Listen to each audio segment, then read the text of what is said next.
Collett Parsons, welcome to Profile. Thank you for having me. And this is an absolutely amazing story. People are going to have so much fun and also going to be just moved hearing about your story. Call yourself the Purple Lady, and we're going to get to what that means in a moment, but just a sort of Cliff Notes version to set the stage for people. Born in Jamaica, a very, very tough start.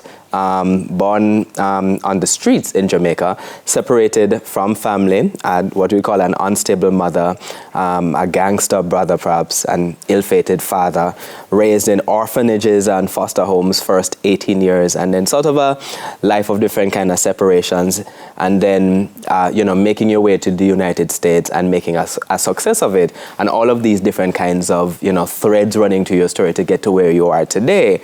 But let's start by talking about Jamaica first of all. I say your story begins on the streets of Jamaica. Explain what I mean. So my mom was actually mentally, ill. She's on, so she'd been on the street, and then she was pregnant with me. I was told that she gave birth and she broke a bottle to cut the cord, and a bystander saw her, picked her up, and took us to the Jubilee Hospital. And of course, that's when child services was called because, of the condition that she's in. Obviously, she can't take care of me. So I was removed from her and straight into a children's home, a nursery. I will remember Walker's Place of Safety. That's the first home I went to. And you say it's the first home you went to because most of your life, or all of your life up to a certain point, was just in children's home and foster care. How were you moving from children's home to children's home? Where were you moving from? Because my mom, she was unstable and is almost like a lion with a cub.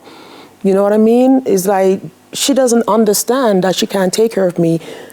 She only know that she wants their child. I was her baby. You know what I mean? So she will come and throw bottle and stones and damage, the property. So they have to keep moving me away, But every time they move me, for some reason, I think it's a mother instinct, she keeps finding me. So that's why I ended up at so many different children's homes. And at the same time, you were moving with your brother. With my brother. The older brother. My older brother. Also your mother's son. Also your mother's son. What kind of relationship did two of you have in the children's home? Did you really understand what was happening? Yeah, I mean, he was very overprotective of me, and I think where the gangster comes in is he was on the street with my mom being raped, being beaten, being abused.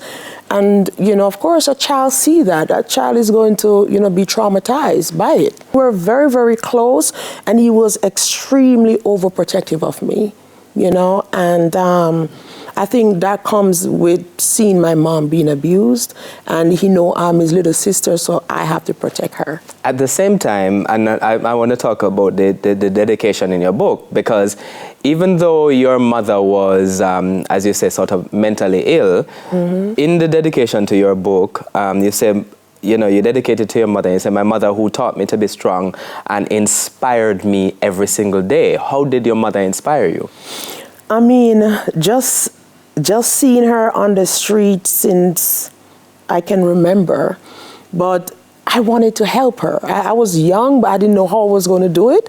But I knew, I said, okay, I have to go to school. And if you go to school, you can get a good job. If you do well in school, that's how to get a job. My goal is to help her, you know what I mean, off the street. Because I remember one time I was in a bus and I saw my mom came on the bus and she was like, I just want to go visit my daughter. And the conductor, he kicked her off the bus, hit her head. And I saw that as a child. And my goal was to help her. I'm sorry. I have to help her because that was my goal. I just want to help her, I was only a child, but I just knew that was just the way out to help her. And she's the one that has motivated me until today, I really, really understand and hear the sort of emotion that's going through you as you talk about this experience with your mother. I have a tissue. Over time, yes, I'm gonna ask if a member of the crew can come and bring us some tissue so you can deal with that.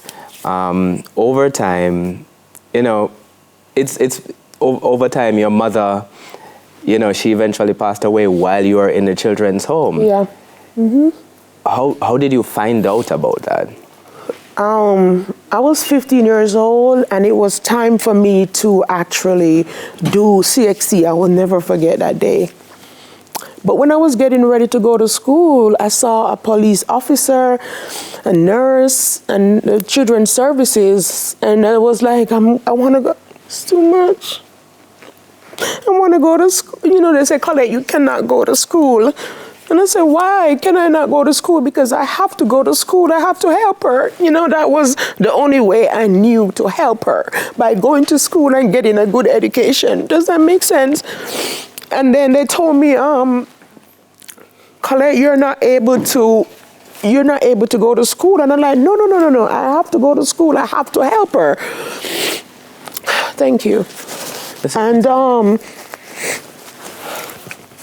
they call me in a room where they call it house mother. Yes. And she asked me, when was the last time you saw your mom? And I said, the last time I saw her, she was at Captain's Bakery, the same place that she was found beaten to death. That's the last time I saw her there, washing some clothes. And then, but basically she died a week before. I mean, the girls at the children's home was nice to me. And I was wondering why everybody's so nice. Everybody knew except me. Do you know why? Everybody knew how much she meant to me. Somebody took that away from me,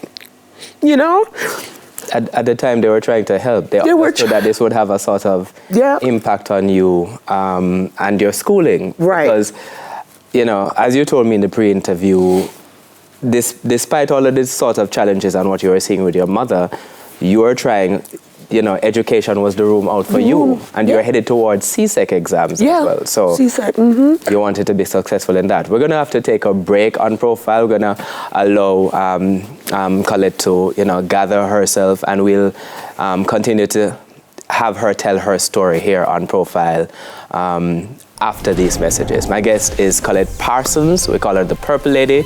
We'll tell you why in our next segment. Stick around.